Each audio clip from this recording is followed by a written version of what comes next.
tell you about my weekend real fast. Tyler Rose, friend of the channel. Tango Tyler Rose had two phenomenal matches over the weekend. He sent me the footage. Look in the description. I'll put the link to the highlights.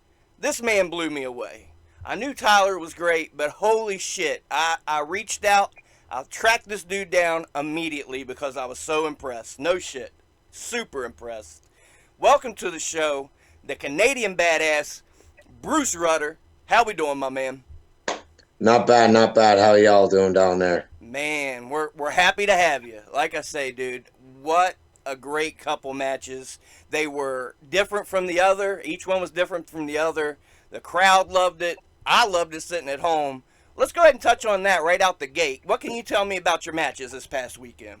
Well, the way I look at it, and when it comes into being in the business for saying going on 19 years that I've been in the business, I look at it this way. If you're going to do one match one night and you got a few things in there, and then you got a match the next night in a different town, vice versa, there's always a way of changing things up, spicing things up, adding a little bit of a twist to it, because you never know if you're going to have a packed house crowd, especially with 300 or more people, which we did in Humboldt.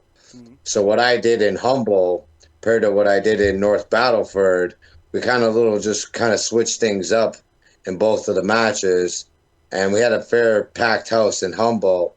And let me tell you, we tore it up both nights, no matter what. Yeah. And I'll give it up to Tyler Rose. He is an awesome competitor in the ring. Mm-hmm. I will give that kid credit. I will take him on any other day. If he wanted to challenge me once ever again, I will give that kid another match any day, anytime. Book it. If you're a promoter in Canada in the area, it's money. I promise you. There's so much more you guys could do. Man, you were slamming him. The drop kick, my goodness. The drop kick, the elevation on it, just amazing. Props to you. Props. I mean, just incredible stuff. I was super impressed.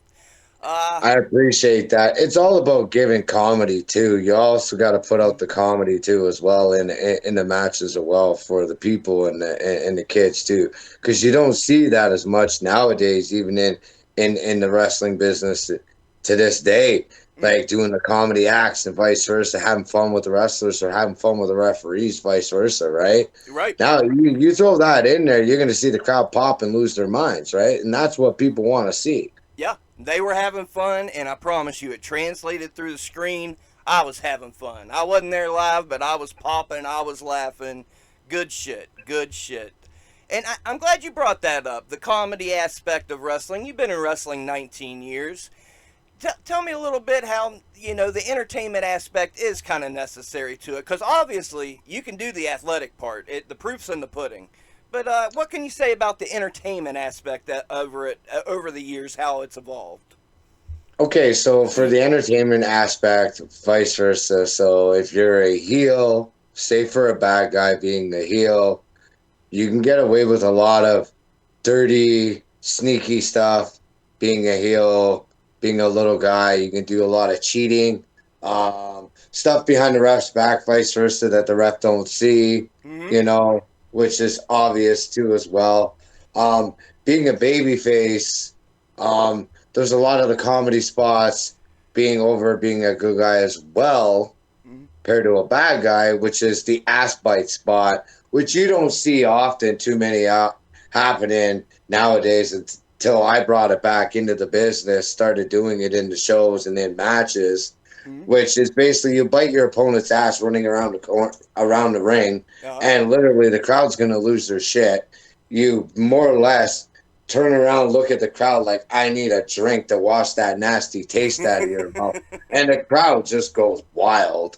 Yeah. You know what I mean? Like, that's one gimmick that you don't see too often. Until back in the day when they were doing midget wrestling and little people wrestling. I call it midget wrestling because that was my term when my uncle used to wrestle back in the early 70s, 80s as Little John and Ivan the Terrible. That's where I took the legacy after he passed away. I continued his legacy and kept on wrestling. God bless you, man. Okay, what can you tell us about your uncle? Well, basically, he was he was famous back in the early 70s, early 60s when midget wrestling was popular for like in the wrestling business. Mm-hmm. Like when they first started WWF and when the little guys were around and all that stuff and everything else and Stampede and all that stuff. He was there then, but that was then, and then he passed away at a bad health, and I just took his legacy after hearing that he did it. And you know what?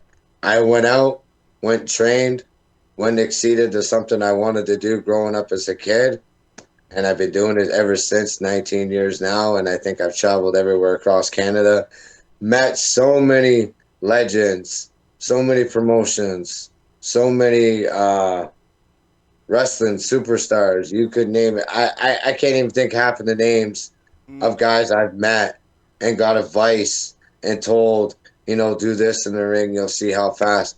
And you don't even have to bump. Just advice on my character and what I should do. And you're getting this from guys that have been in the business 40, some odd 50 years in the business, telling you what you should do. I take that advice. Damn right. Damn right. Well, I'll tell you what, the audience loves some name dropping. Just drop me a couple names and what sort of advice they gave you. Whatever you can share with the audience.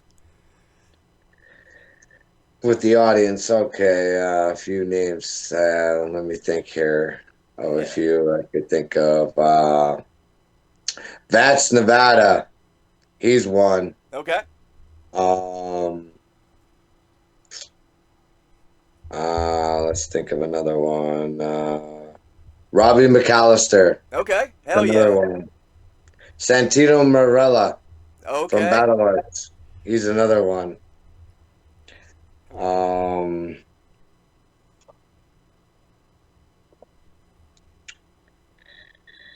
uh, Well, if anything, for any sure. more come to you along the way, feel free to share. But Yeah, for sure. and Santino, obviously, I'm sure he gave you a little bit of advice on comedy wrestling. He was definitely known for that. Actually, he was the very first gym I went to and started training at Mm-hmm. when I first started getting into it and started traveling and getting my name out there. And his gym is in Mississauga, Ontario, Battle Arts Academy, which is where I went to. Nice. Okay. Well, you've been in the business 19 years. A lot's changed. You've seen the little guys come and go. Can you tell me some of the pros of being a little guy in the business and some of the cons of being a little guy in the business?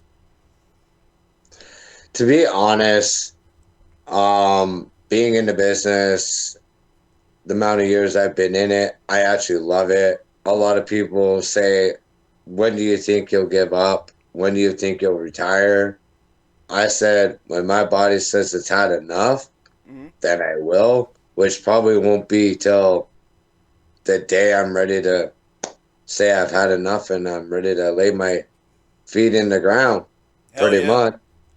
Um, uh, the way I look at it, it all varies. Like I more or less show people it doesn't matter how tall you are, how big you are, how fat, what skin color you are.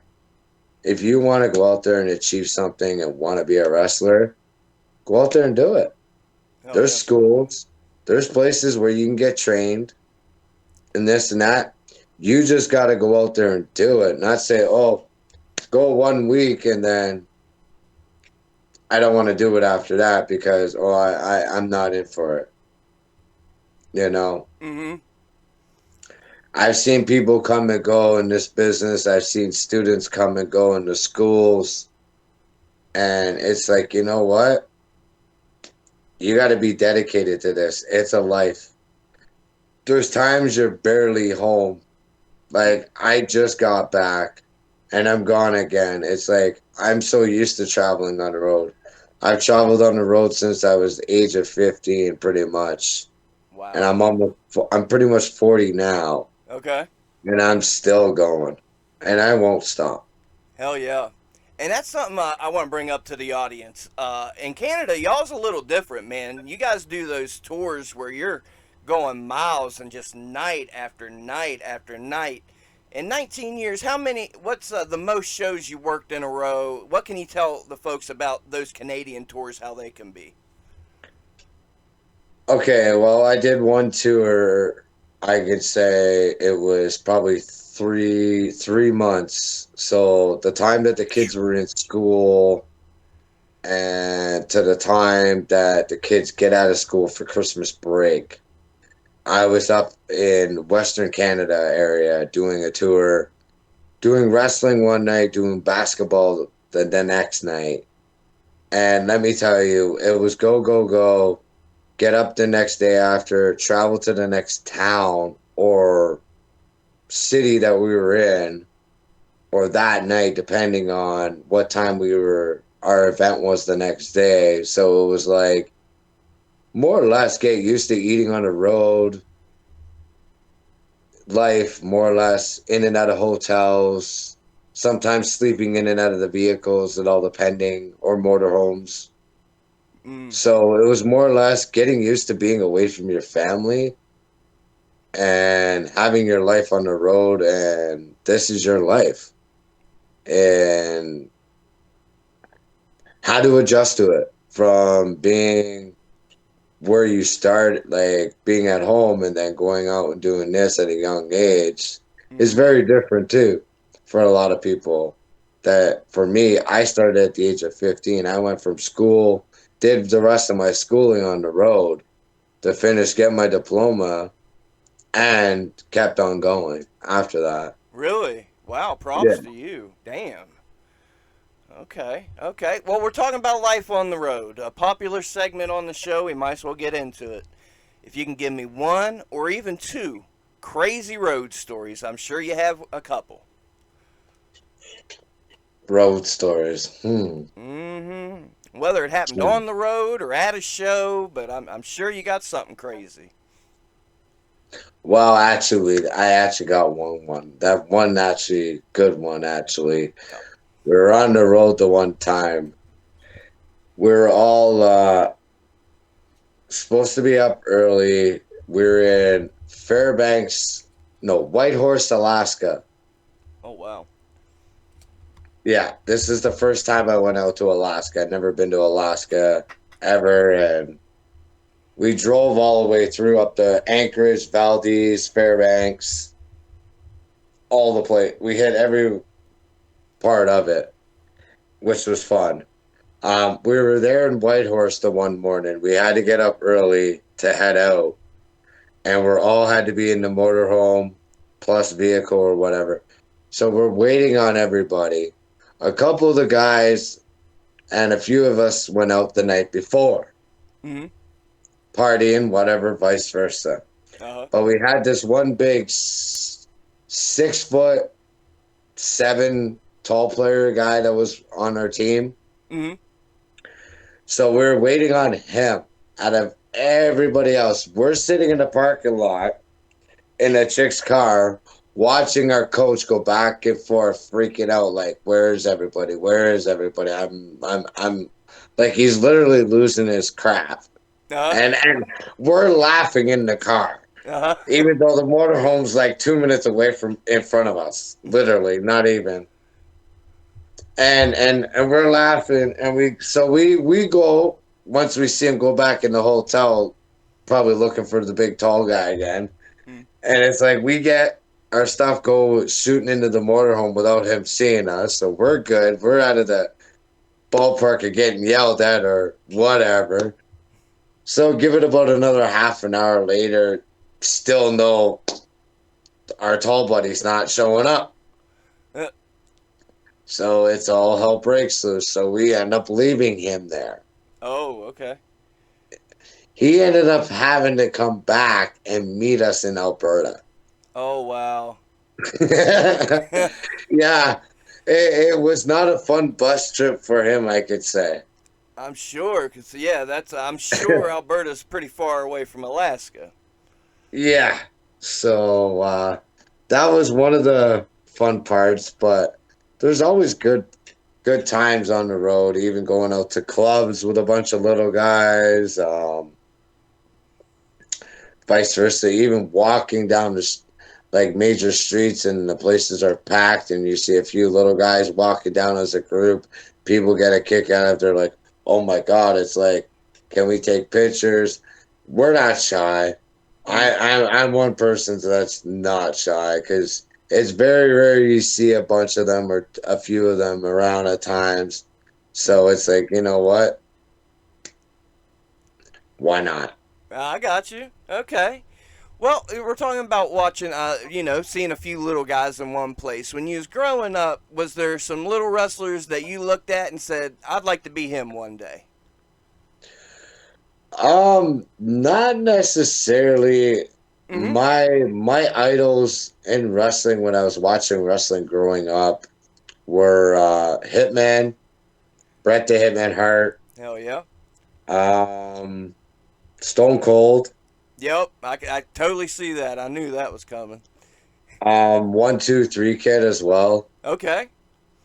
because he was young, vice versa. Just giving their ideas and stuff like that, and then I ended up over the years watching pay per views growing up, and then being in the business for so many years, learning different techniques over, say, the last 5 years. Mm-hmm. I've learned some Mexican luchador wrestling as well Nice. from some actual Mexican luchadors from down in Mexico City. Okay. So learning those techniques is a little bit different from Canadian style wrestling Mm-hmm. and paired it down there. So, and it's actually very different and it's actually awesome because some of the stuff I've learned, I've took it and switched it into some of my Canadian style wrestling as well. Okay. I dig it. So you got to go down to Mexico City and train for a while. What can you tell the folks That about that experience? it's actually not bad. I'm looking about going back down there again Mm-hmm. as well to train more. Training with these guys was a pleasure. Learning the stuff I got to learn when they were down here Mm-hmm. um, was unreal. Doing matches with them and learning the technique of their style paired to Canadian style Mm-hmm. was very, very different in ways. Because you'll see a lot of us guys will do bumps and stuff like that when Mm-hmm. it comes to certain moves. Them, they do more rolls than bumps. Yeah. Well, when it comes down to it, their rings are universal boxing rings paired to our rings. Exactly. Yep. That's how the style started because they were using boxing rings. Yep.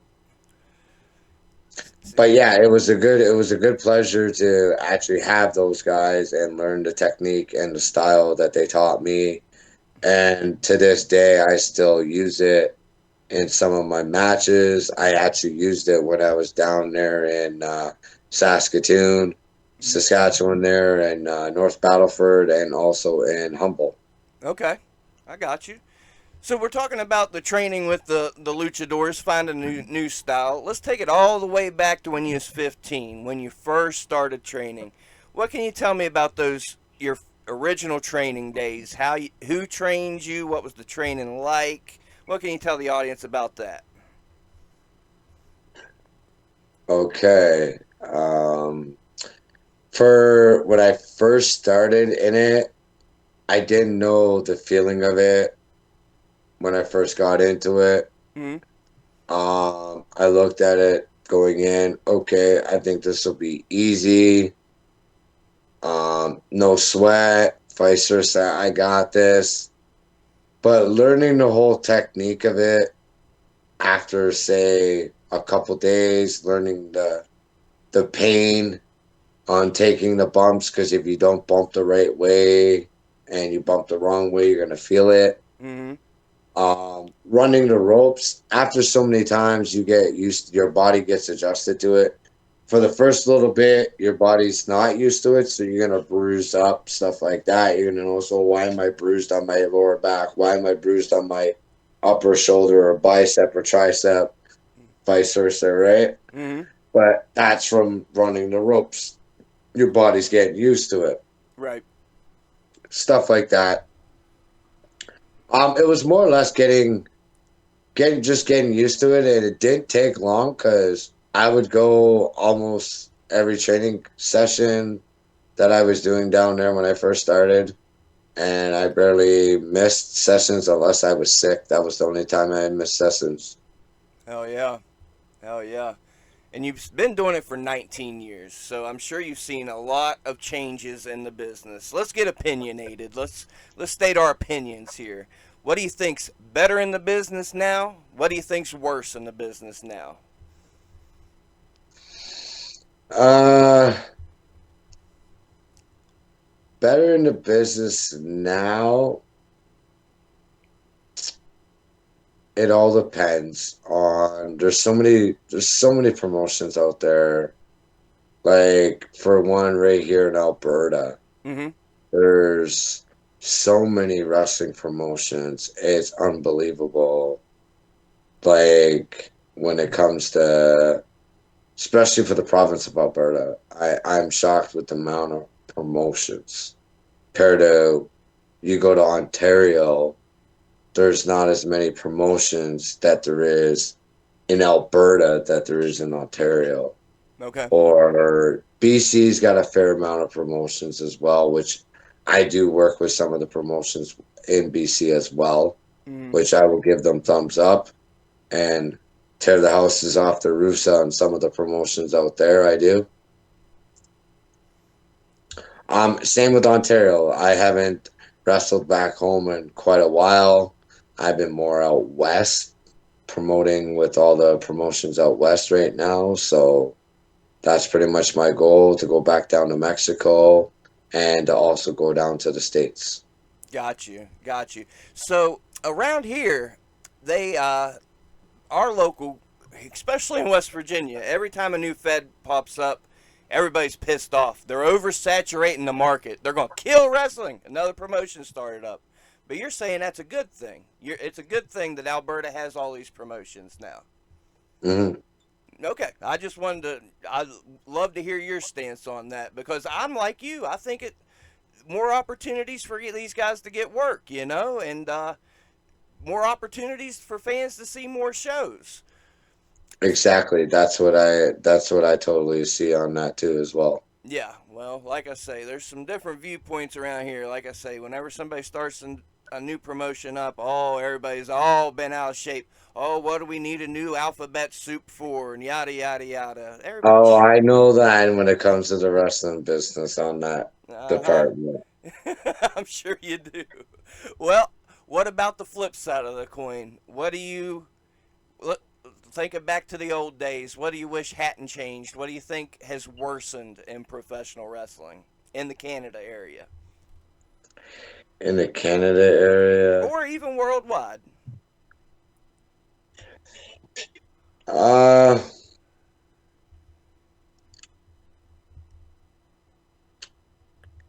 it's hard to say because there's multiple different changes all over, even worldwide.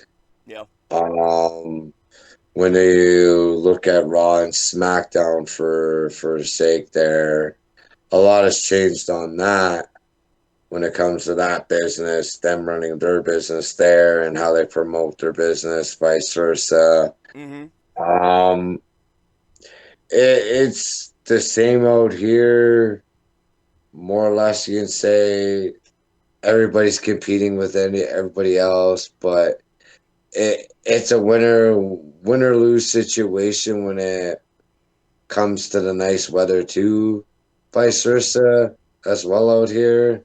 Okay. Cause you gotta look at when you're close to the mountains, you live close to the mountains, it's nice weather. Not really everybody's gonna want to go indoors. They're gonna want to stay outdoors, stay outside, Right.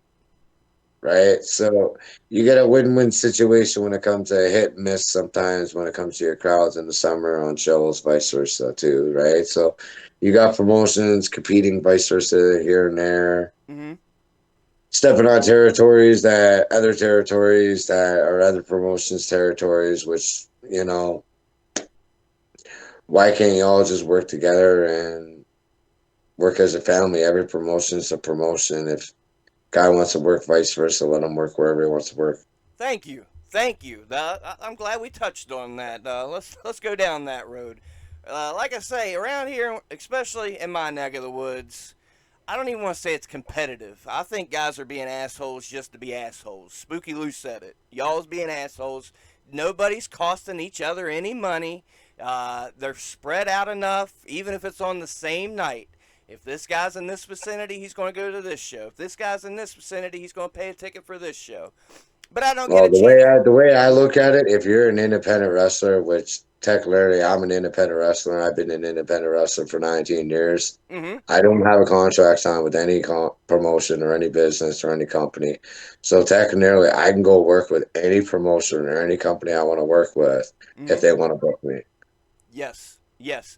And you know what? That's the same. The same's the truth for cameramen, for podcast guys. Is it like that in Canada? Because I don't get a chance to speak to a lot of the guys. Most promotions I've worked for, I haven't signed a contract with them, and I won't sign a contract because if you sign a contract with a promotion at any time, you're stuck with that promotion. You can't go work with other promotions. And the way I look at it, I've been always independent Mm-hmm. wrestler, and I'm gonna stay that way so then I can travel. Hell yeah. Hell yeah. Now, do you have a lot of promoters up that way? Not necessarily the boys, but the promoters. Oh, I can't stand this other promoter. Is there a lot of that going Oh, on or no? there's that hit and miss and vice versa, different promotions. Yes, there is that up here. Yeah, I figure it's It's everywhere. almost pretty much down. I'm guessing that's down in the States as well. I promise you. Like I say, a lot of it's just being hateful just for the sake of being hateful. I'm like you. If everybody could work together, I think we could really be making some money and putting on some crazy good shows for fans. But Exactly, that's the way I see it. yeah, it'll never happen though. I've given up that dream a long time ago.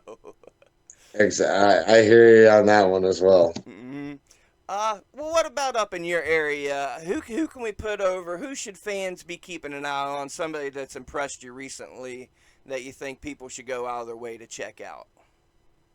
For show wise, Yeah, as far as a wrestler, different wrestlers up that way. there's quite a few actually up this way. There's a few promotions I can actually state. There's Can-Am Wrestling. There's PPW Wrestling. There's also Love Wrestling. There's also BEW, Best Entertainment Wrestling, which I just worked for, Mm-hmm. which they run out of Saskatoon as well. And they have a lot of different characters. There's multiple different rosters, multiple times on different shows on his roster. And it's an all ages show, which is perfect because it's all good for the kids, vice versa. There's a fair bit of comedy, especially if I'm on the show, because if we can get myself out there, we also get another little guy out there, he comes out as my manager, Mm-hmm. which we call him as Giant James, Okay. which he works for a radio station in Edmonton, Alberta, Nice. as well. And I want to give a shout out to him as well. He killed it over the weekend with me on the show Mm-hmm. and tore it up, being my manager as well. And yeah, it's to be honest, like um, I'm down with anything realistically to show people, you know what, you want to reach for your dream and you want to be a wrestler and this is something you want to do and you've always wanted to do it when you were a kid like I did. Mm-hmm. Go out there and go for it. I'm Don't let about. anything stop you. Thank you. I'm about that. That's one of the main points of the show is letting folks know you can do what you want, and I appreciate that. As a matter of fact, not only you got your start in the business, you're accomplishing things, but then you had an injury. You had to come back from that injury. What can you tell Yeah, the folks about that? the thing that sucked about that injury, it happened being in the ring. Okay. I broke my collarbone in three places. Oh wow. So I was out for 6 months to a year, pretty much. Yeah, I had my right arm into a sling, so more or less I had to sleep on my back, vice versa. But after the 6 months, the doctor told me and the surgeon told me I had to start using my arm or I'd have no use to it. So Mm-hmm. after the 6 months, I started using lifting stuff with it, getting the pressure back, used to the arm and the feeling of everything, and vice versa. Mm-hmm. And I didn't get surgery or nothing because within a week after I got went and got it looked at, it was already starting to heal on its own. The surgeon told me, so he's like, "We're not going to do surgery." Really? So pretty much, it ended up healing on its own. I was back in the ring within a year and 2 months after being fully healed. Hell yeah. What can you remember about that comeback match, that first night back? That first night back, being back in there was okay. More or less, take my time, try not to rupture my collarbone. But the thing was, I was told by the surgeon it's going to be tougher now to break it than it was before because of Oh, it healing. okay. I see. Okay. So I'd have to do multiple severeness to break it this time compared to what I did the first time. Ah, see, what doesn't kill me makes me stronger. So. Exactly. But it was like being back in there, it was like felt good. It was like, you know what? I'm still in it. But besides that, I've had what? Maybe a fractured ankle, but that was about it, like 2 years ago. Okay. That was nothing major, but And props to you. I mean, some folks are accident prone, and sometimes shit just happens. But we're yeah. talking to a guy that's done every type of stipulation there is to have, and that's not too bad over a 19-year career. Do you think it's your diet, your workout? Do you think that helped you, avoid these injuries, or you think you're just damn I lucky? I think it was too because I started more or less eating a lot healthier as well, but it was like I always was eating healthy, I always kept myself in shape. I was always at the gym too. But I Mm-hmm. kind of put myself on a certain schedule now, being trained from a bodybuilder and being taught from a bodybuilder what to do and how to go myself on a schedule and routine. And I've kept myself on that routine ever since. So it's more or less look out for yourself, look out for your body, and just keep yourself healthy. And people got to realize you'll see the difference in it. I get advice from people all the time on Facebook, social media. They're like, "Oh my God, like the shape you're in so much shape, so much better shape than most guys out there on the roster now to this day." And it's like, and all my stuff is natural. Yeah. Not, I've not put a roid in me whatsoever. Okay, yeah, and bro, you're Jack. Give him a flex right there. Show. I mean, look at that. My goodness, ridiculous, man. That was the first thing when I was watching the footage. You come out. My God, I've never saw somebody that size that jacked. 150 pounds. I'm at weight right now. Okay. Wow, man. But I can lift about close to almost 300 pounds. Really? Yeah. Yeah. And you're out there scoop slamming Tyler Jacks and the Three Amigos. Like, what the hell? I don't know. You're a freak of nature, bro. And I mean that in the nicest, most complimentary way possible. The way it is, it's all about exciting the crowd and giving the crowd something they have never seen before. So, and that was my whole concept of doing it. What can you tell my audience about the Canadian wrestling fans? How important are they to the product? Tell me about some interactions you've had with them. Anything you can tell me about the Canadian fans. The Canadian fans are absolutely unreal, and some of them go beyond. And to see the stuff they do and how happy they are and the smiles on their faces and stuff like that. Like for one fan, I'll say here in Humble there, one of the wrestlers, she was injured, she couldn't wrestle that night, but her aunt was at the wrestling show watching the show.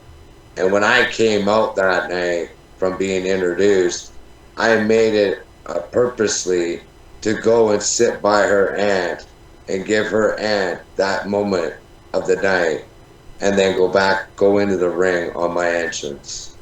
Hell yeah, I'm about it. That's yeah, and that stuff it's important, man. I see it in West Virginia crowds. They get into it, man, and you give them that little bit, and you've made their life. You know.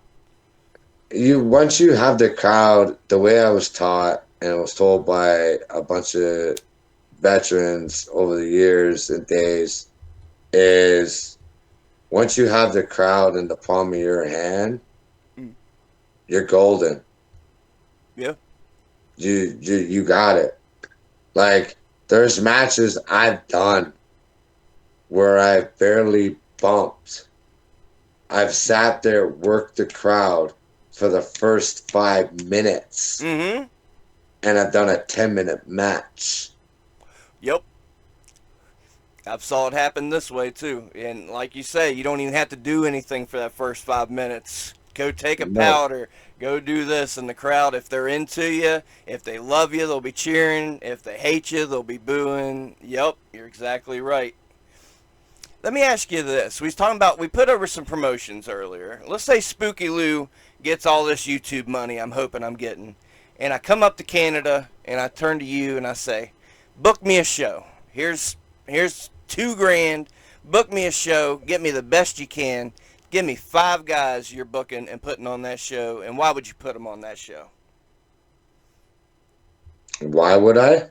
Yeah, well, actually, I said 5 guys. That we got to have an even card. Let's say 6 guys. That way, we got 3 matches at least. Give me 6 guys and why you would choose them.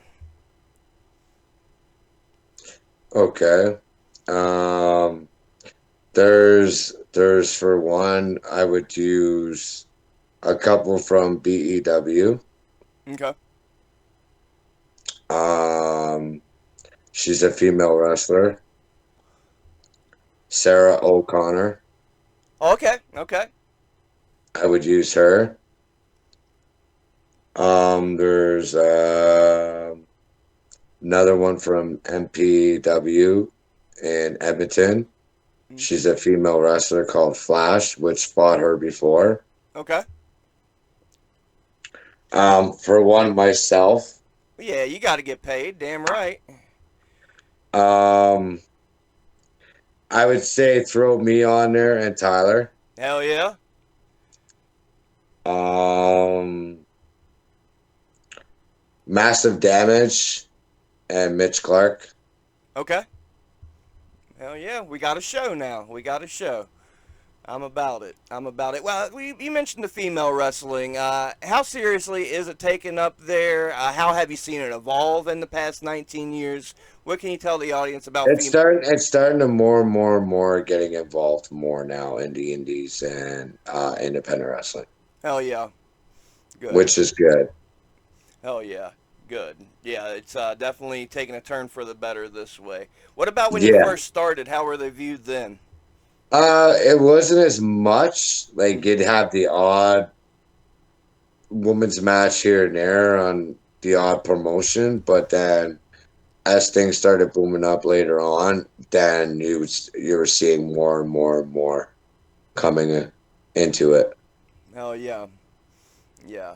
Do you think as far as Impact pushing the females and NXT pushing the females, do you think that affected things on the independent scene up that way, or do you think it's just something that No, naturally because we've happened? had a fair bit of them, some of them on ours Okay.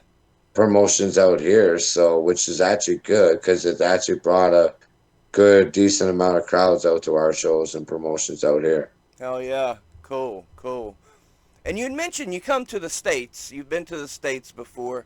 Yeah. Did you notice any differences on how things were run down here compared to how they were run in Canada? It all depends. Like when I was down there, that was like way before 9/11.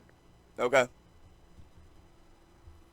So things were a little bit different than I think they are now. Like I've been down there maybe once and I'm gonna be coming back down again, but I know a lot of things have changed over the years. Yeah. Yeah, it just like you say, it kind of depends on the promotion. Even depends from state to state. Like down here, depends on what state you're working. It might be more outlaw. You might be able to get away with more. The athletic commission's not up your ass as much. Depending from state to state, is it the same way in the provinces in Canada, or is it pretty much run the same across the board? It's pretty much the same across the board, more or less. Oh yeah. Okay. Yeah. Yeah, like I say, it kind of depends on what state you're in down here. What are we looking at in the future? What would we like to accomplish before all said and done? In the future, I got a 10-year passport and I want to get my name out there all over the states, saving down to Mexico more, even who knows where else, even Japan if I can. Oh yeah, I'm about it. If you could get the, Like even down in the UK, I'd even go down there too. well, I'll tell you what, we're all heading to Australia. You want to come to Australia with us? If you want to figure that all out, let me know, brother. Hell yeah! Hey Phil, huh? I got us another one, buddy. Let's go. Let's say you make it over to Japan, and we're gonna do some more fantasy booking one more time. You could pick anybody over in Japan that's currently working, and you get to work them. Who would you like to work over there, and why? Uh, his name is Elemental. He's from Mexico City, but he's been to Japan. Okay. And his former tag partner, which they're not a tag team anymore, El Bandito. Ah, okay. Got you. Cool. Do you watch a lot of television wrestling, or are you one of Oh the? yeah. Yeah. Okay. What are you liking at the moment as far as TV goes? I flip back and forth. Sometimes I watch Raw, sometimes I watch SmackDown, but then I'll go on YouTube and watch AEW, CML. Mm. I bounce back between multiple different promotions, see what's what. Yep. I I feel it. get some of the ideas through there, and then I throw some of those ideas in my matches too at some points, sometimes too. Got you. Hell yeah. I tell you what, when we're recording this interview, we just came off Blood and Guts. AEW just knocked it out of the park again. Solid show tonight, and they're running a lot of shows up in Canada now. Do you think? Yeah, Do you think them running up there? Do you think that's helped the local scene at all? Or yeah, but they were just here not long ago, and they had a good packed house crowd here in Calgary. yeah, that was within the past couple weeks. I know. Yeah, Mm. so I will Hell, say, hell yeah. Cool. Well, yeah, man. I'm not sure where we go from here. Now my gears quits turning for a minute. While my gears are turning, is there any socials you want to put out there? Any merch you want to plug? Anything like that? for merch wise, I have T-shirts if people are interested in as well. I have also ball caps, which are hats. I also have keychains as well. You can shoot me a message on Facebook, which is social media, on my personal account, Bruce Rudder, or on my Fat Page account, which is the Canadian Badass on social media, Facebook. I also have an Instagram as well, and TikTok as well as that. Okay. All right, I'll tell you what. We're talking about socials. That now my gears are turning. You're around the same age as I am, so you were around before the internet age, and now we're in the internet age. I think social media and the internet, YouTube, Facebook, all of it has been a huge help to wrestling. What changes do you think it's helped wrestling? Do you think it's done any damage to wrestling? No, How do I you think look it's at it? helped. I Yeah. think it's helped. How do you think it's helped you personally? Because you can go and look back at some of your stuff that you've done over your years. I've looked back at matches I've done over my years on YouTube back in, say, Ontario, say 8 years from now when I was in the ring compared to now. And it's like a big difference on the the mentality and the technique and the skill I've learned over the last 8 years, vice versa, and everything I'm doing in the ring now compared to the then. Uh-huh, got you. This brings up something. There's some sort of weird thing going on in my neck of the woods where the promoters are shooting the footage, but then they're sitting on it. You ain't getting it, I ain't getting it, ain't nobody getting it. Have you ever had to deal with that? Here and there, but majority of the time, I usually get my footage usually, or I have somebody recording it with their phone. There you go. Yeah, So one way or another, I'm getting my footage. good. Good on you. Because I don't know what the hell's going on. I'll put it out there. But man, if you're going to shoot it, if you're too lazy to edit it, shoot it to Spooky Lou. I'll edit it and put it out there for you. Hell, Exactly, exactly. like what I don't understand. I really don't get me started on that rant. I'll do a podcast on myself by myself about that. I really don't get it. I've been begging for footage from the last show, and they just got to the point where they're just ignoring my messages now. So I don't get it, man. I really don't. We're in the last 10 minutes. The last 10 minutes of the episode. Any words of wisdom, any words of inspiration, anything to an up and coming wrestler, even a fan, anybody, anything you want to put out there in the ether that you think will help somebody. That's what this show's about. What can you relay to the folks? Well, what I want to relate to the folks is if you want to be a wrestler and you want to go out there and learn, take that time, go out there and learn, find a school to get trained at, vice versa. Don't be shy to do it because in the long run, you'll see where it gets you and where you end up in your future. And the way I look at it, I want to give a shout out to BEW, Best Entertainment Wrestling, for one, Mm-hmm. for the last weekend that I was just in Saskatchewan Mm-hmm. with a packed house crowds, tearing the roof off, and hearing those fans scream and yell. And one wrestler out there I want to give a shout out to and is Sarah O'Connor. Rest up, heal up well, heal that injury, get yourself back in the ring there soon, sweetheart. Hell yeah. Hell yeah. Any other shout outs? Anybody else you want to give props to? Anybody you want to tell to fuck off? Anything like that? Tyler Rose, anytime you want to step in the ring again, the Canadian Badass is waiting anytime for a rematch. I'll have it on with you anytime. And shout out to all the other promotions out there. Anytime you want to book me, add me on social media, Facebook, Instagram, TikTok. Feel free. Shoot me a message. No doubt. And I will second that. Book this man and book Tyler Rose. I need some more of those matches. I'm being selfish here. But if you watch the crowd reaction, the crowd eats it up. Major props again, man. Like, that's why after I edited the footage and put it out, I got a hold of Tyler. I said, give me this dude's shoot name. I got to track him down. So I can't thank you enough for joining us. And just keep doing what you're doing, man. You're killing it, and you're doing damn good. Appreciate it very much. Thank you very much. Yeah, thank you. I'll ask you to hang on the line here with me, but to my listeners, this is why we do it, man. Quality humans, killing it in life. Go out there, like you said, go out there, live your dreams. You know how we do. Treat each other with kindness and respect.